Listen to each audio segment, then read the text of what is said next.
এই নাও তোমার ইফতার। তমা, আমার মেয়ের এই অবস্থা?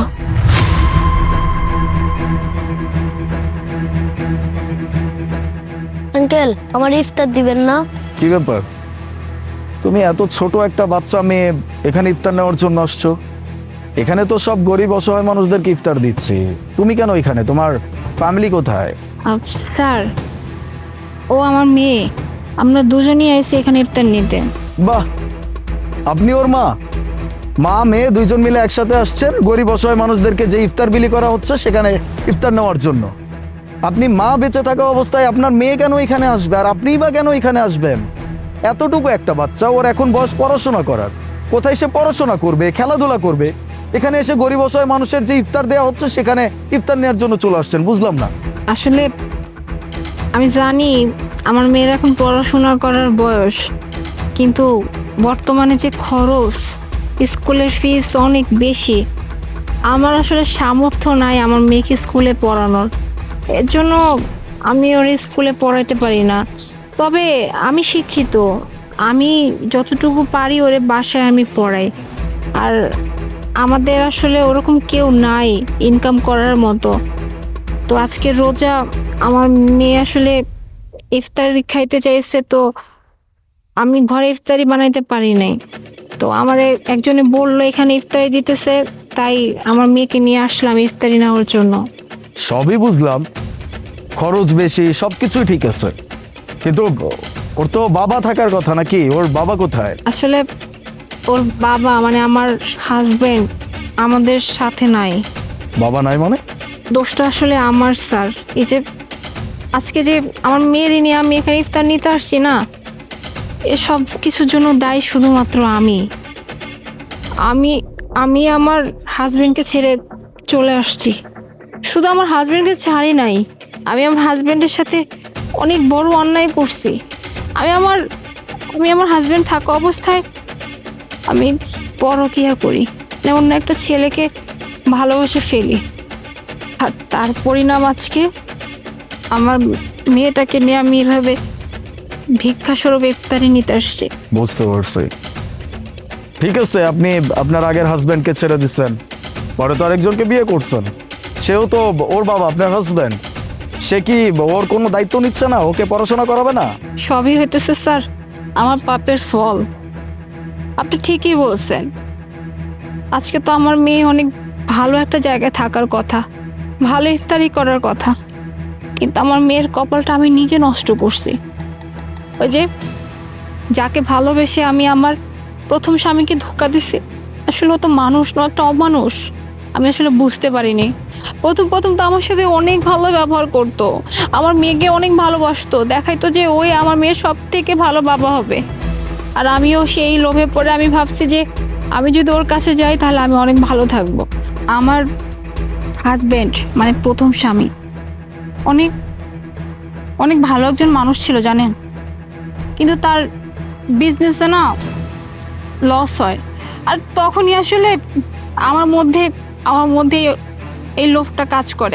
আমি ভেবেছিলাম যে আমার হাজবেন্ডের তো কিছু নাই, আর আমি ওর সাথে ঠিক থাকতে পারবো না, ভালো থাকতে পারবো না, আর আমার মেয়েটার ভবিষ্যৎ তো নষ্ট হয়ে যাবে। আমি আসলে সবসময় চাইছি ভালো থাকতে, আমার মেয়েকে ভালো রাখতে, যার জন্যই আমি ওই ছেলেটাকে ভরসা করে বিয়ে করি। কিন্তু বিয়ের কয়েক মাস পরে আসলে ওর আসল রূপ আমি বুঝতে পারি। যখনই আমি আমার মেয়ের জন্য ওর কাছে টাকা চাইতাম, স্কুলে ভর্তি হওয়ার জন্য ফিস চাইতাম, তখনই আমার সাথে খারাপ ব্যবহার করতো। ও কথায় কথায় আমাকে মারধর করতো, এমনকি এটা বলতো যে আমি তোর মেয়েকে কেন দেখাশোনা করবো, ওইটা তো আমার মেয়ে না, ওইটা যার মেয়ে তার কাছে রেখে আসতি, আমার কাছে কেন নিয়ে আসিস, এই মেয়ের কোনো খরচা আমি দিতে পারবো না। এমনকি আমার মেয়েটাকে পর্যন্ত মারধর করতো জানেন। পরে যখন আমি ওকে বলছি যে আমার মেয়ের গায়ে হাত তুলো না, ওই দিন আমার সাথে অনেক ঝগড়া করে, আমাকে অনেক মারে, বলে যে তুই তোর মেয়েকে নিয়ে এই মুহূর্তে বাড়ি থেকে বের হয়ে যা, তোর আর আমার জীবনে দরকার নাই। তারপরে কি করবো, আমার মেয়েকে নিয়ে বের হয়ে চলে আসি।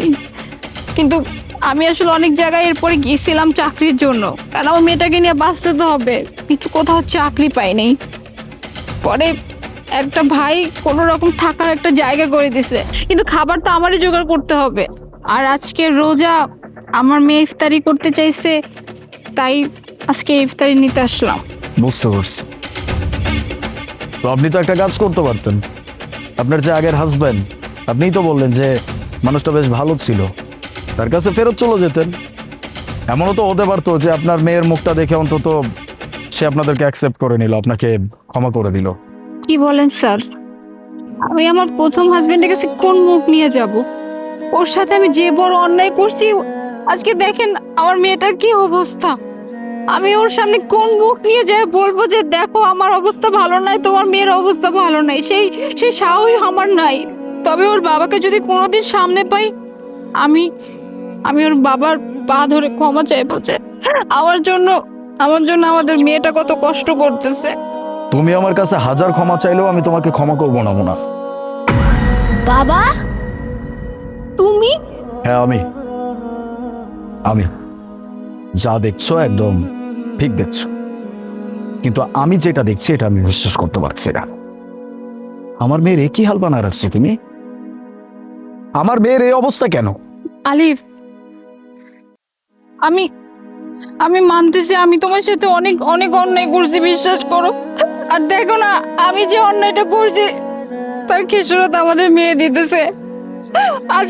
আজকে আমাদের মেয়ে দেখো কোথায় দাঁড়ায় আছে, সবকিছু আমার জন্য। আমাকে যদি পারো তুমি ক্ষমা করে দাও, আমি অনেক বড় অন্যায় করে ফেলছি। আমি আসলে নিজের হাতে আমার মেয়ের জীবনটা নষ্ট করে ফেলছি, আমাকে মাফ করে দাও। তুমি আমার সাথে যা করছো সেটার জন্য আমি না হয় তোমাকে ক্ষমা করে দিলাম, কিন্তু আমার মেয়ের জীবনটাকে যে পর্যায়ে তুমি নিয়ে আসছো এটার জন্য আমি তোমাকে কোনোদিনও ক্ষমা করব না। আমার মেয়ের খেলাধুলার বয়স, আমার মেয়ের পড়াশোনার বয়স, সে কিনা এরকম একটা জায়গায় ইফতার নেওয়ার জন্য আসছে যেখানে কিনা গরিব অসহায় মানুষদেরকে সাহায্য করার জন্য ইফতার বিতরণ করা হয়। আমি ভাবতে পারছি না আমার মেয়ের যে হাল তুমি করছো এটার জন্য তুমি আমার কাছে কোনোদিন ক্ষমা পাবা না। আমার মেয়েকে আমি এই অবস্থায় একদমই থাকতে দিব না। ওকে আমি আমার কাছে রাখবো, ওকে আমি ভালো রাখবো, আমি দায়িত্ব নিব। কি বলতেছো? তুমি তুমি ওকে নিয়ে যাবে? আমি ওকে ছেড়ে থাকতে পারবো না। প্লিজ আলিফ, প্লিজ আমাকে তোমার সাথে নিয়ে চলো, শুধুমাত্র আমার মেয়েটার জন্য। আমি ওকে ছেড়ে থাকতে পারবো না। মামুনি থাকবে না বাবার সাথে? বাবা, আমি তো যাব, কিন্তু আমি একলা যাব না। আমি আমার মাকে আমার সাথে নিয়ে যাবো। ও ও আমাকে ছেড়ে থাকতে পারবে না, আর আমি ওকে ছেড়ে থাকতে পারবো না। তোমার দরকার পড়লে আমার সাথে তুমি কোনো সম্পর্কে জড়ায়ও না, আমার সাথে কথা বলতে হবে না, শুধুমাত্র আমার মেয়েটার সাথে আমার থাকতে দাও। আমি আমার মেয়ের ভবিষ্যতে আর কোনো প্রকার কোনো প্রভাব ফেলতে চাই না, এজন্য আমি তোমাকে অ্যাকসেপ্ট করব, কিন্তু হ্যাঁ, আমি তোমাকে ক্ষমা করব না। মামুনি এদিকে এসো। আজকে আমার মামুনি নিজ হাতে এই গরিব অসহায় মানুষদেরকে ইফতারি দিবে।